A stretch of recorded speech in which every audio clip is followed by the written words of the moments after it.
আসসালামু আলাইকুম রাহমাতুল্লাহি ওয়া বারাকাতুহু। প্রিয় বন্ধুরা, আশা করছি আপনারা সবাই ভালো আছেন। প্রিয় দর্শক, আজকে আমরা আলোচনা করব মনের আশাগুলো পূর্ণ হওয়ার সবচেয়ে শক্তিশালী একটি আমল আপনাদের সামনে তুলে ধরার চেষ্টা করব। এই আমলটি খুবই গুরুত্বপূর্ণ এবং বাছাইকৃত আমল দ্বারা অনেকেই পূর্বে ফলাফল পেয়েছেন। তো আলহামদুলিল্লাহ, এই আমল দ্বারা আমি নিজ ফলাফল পেয়েছি। তাই ভাবছে যাদের মনের আশা পূর্ণ হচ্ছে না, ইনশাআল্লাহ 100% আপনাদের মনের আশা পূর্ণ হবে ইনশাআল্লাহ। আমি নিজ এই আমল করে ফলাফল পেয়েছি আলহামদুলিল্লাহ। যদি আপনারা নিয়মিত আমলটি 2 থেকে 3 দিন করতে পারেন, আপনার মনের যে কোনো আশা পূর্ণ হয়ে যাবে। আমলটি করার জন্য আপনার কিছু শর্ত এবং কিছু নিয়ম মেনে চলতে হবে। যদি নিয়ম এবং শর্ত মেনে আমলটি করতে পারেন, আল্লাহ চাইতো আপনার মনের আশা ইনশাল্লাহ 2 থেকে 3 দিনের ভিতরে পূর্ণ হয়ে যাবে। আপনি কল্পনাও করতে পারবেন না যে এত সহজে আপনার মনের আশাগুলি পূর্ণ হয়ে গেছে বা পূর্ণ হচ্ছে। আপনি তো অবাক হয়ে যাবেন যে এটা কিভাবে সম্ভব।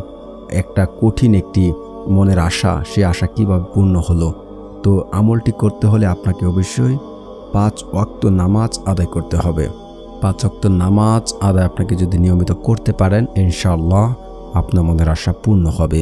তো আমলটি করার জন্য আপনাকে প্রথমে বললাম 5 ওয়াক্ত নামাজ, আর একটা হচ্ছে আপনাকে সুন্নতের প্রায়বন্দি করতে হবে। তো আমলটি এখন কিভাবে করবেন? আমলটি আপনি জোহরের নামাজ পড়বেন। জোহরের নামাজ পড়ার পর যদি কোনো পুরুষ হন, তাহলে মসজিদ থেকে যেন সবাই বের হয়ে যায়। আপনি মসজিদে বসে আল্লাহর জিকির আজগার করবেন। আর যদি কোনো মহিলা হন, জোহরের নামাজ শেষ করে আপনি আল্লাহ সুবহানাহু ওয়া তাআলার কিছু জিকির পড়বেন। তারপর সূরা ফাতিহা, তারপর হচ্ছে সূরা ইখলাস 3 বার পড়বেন, সূরা ফাতিহা পড়বেন 1 বার, 2 থেকে 3 বার দুরূদ শরীফ পড়বেন। তারপর আস্তাগফিরুল্লাহ কিছুক্ষণ জিকির করলেন। তারপর আল্লাহ সুবহানাহু ওয়া তাআলার কাছে আপনি দোয়া করবেন। ইনশাআল্লাহ সেই দোয়াতে যদি আপনি চোখে পানি আনতে পারেন, আপনার জীবনের গুনাহ, অভাব, অনটন, দুঃখ, কষ্ট সব কিছু দূর হয়ে যাবে। মনের নেক আশাগুলো আল্লাহ সুবহানাহু ওয়া তাআলা পূরণ করে দেবেন।